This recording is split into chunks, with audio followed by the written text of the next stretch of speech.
नमस्ते। जरा सोचिए, एक ऐसी किताब के बारे में जो सदियों से मतलब सदियों से खोई हुई थी। और ये कोई ऐसी वैसी किताब नहीं थी। इसमें 2200 साल पुराने ऐसे राज छिपे थे ना कि अगर वो सामने आ जाते तो विज्ञान का पूरा इतिहास ही बदल जाता।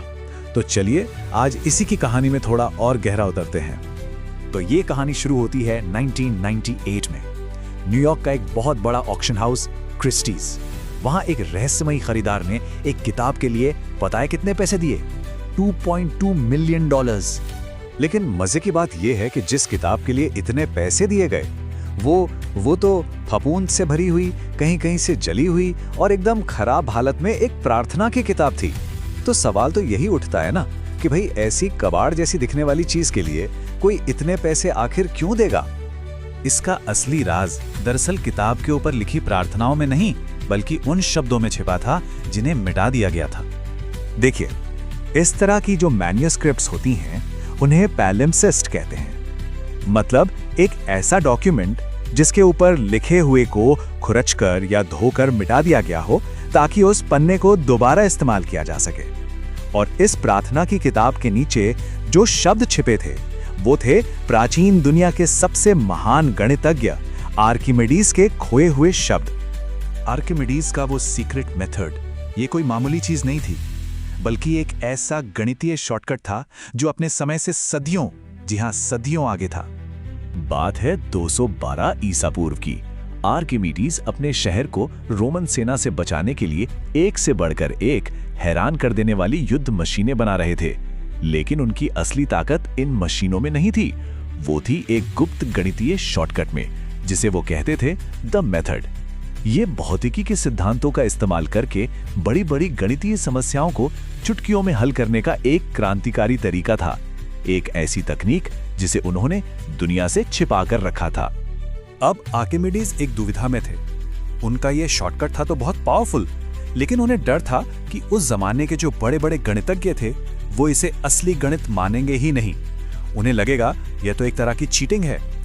इसलिए उन्होंने इस राज को सिर्फ एक दोस्त को लिखे खत में ही बताया, बस एक खत में। और फिर जब रोमन सैनिक शहर में घुस आए तो एक सैनिक ने देखा कि आर्किमिडीज रेत पर कुछ ज्यामितीय चित्र बना रहे हैं। सैनिक ने उन्हें आदेश दिया, लेकिन आर्किमिडीज ने कहा, मेरे घेरों को परेशान मत करो। कहते हैं ये उनके आखिरी शब्द थे, और इसी के साथ उनके सबसे बड़े रहस्य हमेशा के लिए खो जाने की कगार पर पहुंच गए। आर्किमिडीज की मौत के बाद उनकी लिखाइयों ने एक ऐसी यात्रा शुरू की जो 1000 साल से भी ज्यादा लंबी चली। तो देखिए हुआ क्या। आर्किमिडीज की मौत के बाद उनका काम सदियों तक इधर उधर घूमता रहा। फिर 10वीं सदी में कॉन्स्टेंटिनोपल में किसी ने उसे एक किताब की शक्ल दी, लेकिन 1229 में एक भिक्षु ने कीमती चर्मपत्र बचाने के लिए उसे मिटा दिया और उस पर एक प्रार्थना की किताब बना डाली। सदियों बाद 1906 में जाकर ये फिर से खोजी गई और फिर आखिरकार 1998 में नीलाम हुई। तो सवाल यह है कि किसी जीनियस के काम को मिटाया कैसे गया। देखिए 13वीं सदी में ना चर्मपत्र यानी जानवरों की खाल से बना कागज बहुत ही कीमती होता था, मिलता नहीं था आसानी से।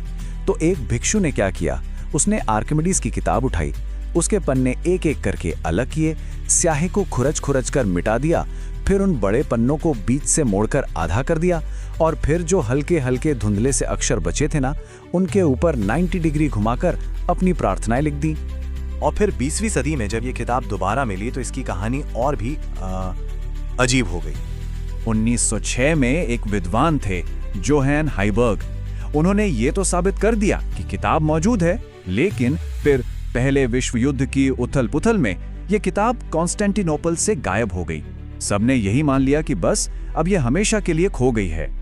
लेकिन असल में किताब पेरिस पहुंच चुकी थी और 1930 के दशक में इसका जो मालिक था उसे इसकी असली कीमत का कोई अंदाजा ही नहीं था। उसने तो इसकी बाजार कीमत बढ़ाने के लिए एक जालसाज को पैसे दिए और 4 पन्नों पर सोने की परत से मध्ययुगीन स्टाइल की पेंटिंग बनवा दी।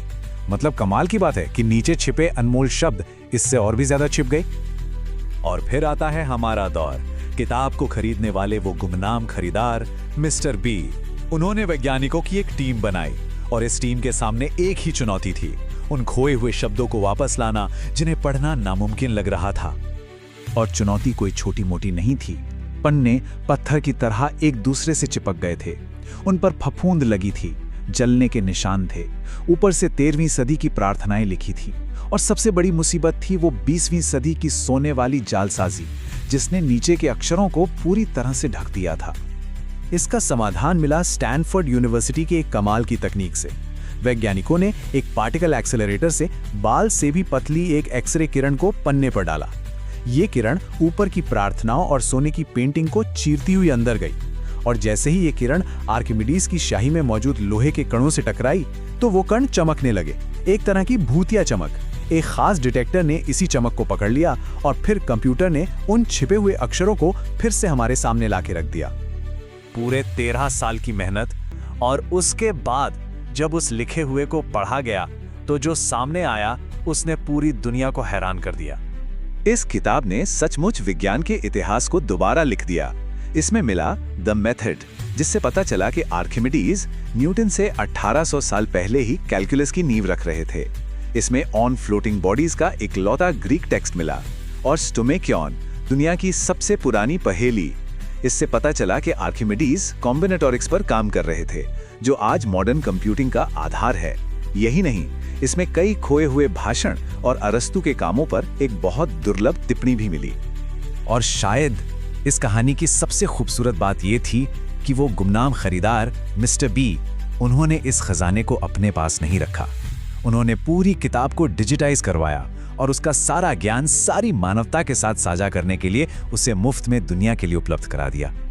आर्किमिडीज पैलिम्सिस्ट की ये जो पूरी कहानी है, ये हमें एक बात याद दिलाती है कि इतिहास में न जाने कितना कुछ है जो बस खो गया है, वक्त की धूल में कहीं दब गया है।